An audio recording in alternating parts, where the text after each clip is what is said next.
The General Overseer of the Redeemed Christian Church of God, RCCG, Pastor Enoch Adeboye, has prophesied that 2025 will be a landmark year. According to him, it will be one that many would never forget, and some people may not survive it. Adeboye made this statement while speaking at the crossover service of the church in Shimawa, Ogun State. He said, "Daddy said the year 2025 will be a landmark year, a year nobody will never forget. The day someone has been waiting for will arrive this year. The wind that started blowing last year will continue to blow this year, but stronger."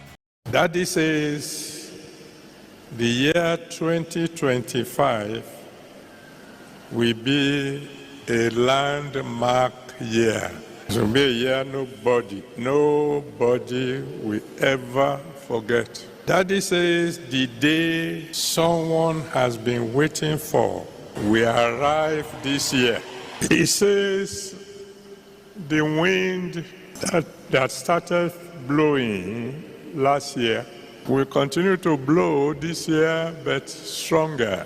Earthly helpers will be replaced by heavenly helpers this year. Mockers will be louder and more aggressive, but unfortunately, many of them will not survive this year. It's unfortunate because God does not want the death of a sinner, but for them to repent. But some people have made up their minds not to repent. Daddy says some towns and villages will shout victory at last. Pastor Adeboye stated that more prophecies will be revealed at RCCG's upcoming service on Friday. He also added that he would not reveal prophecies for Nigeria, as he will add them to the ones he would release for the whole world. Adeboye further added that before September, there will be abundance evidence that it pays to serve God. Stay tuned to NaijaNews TV for more real-time updates and exclusive videos.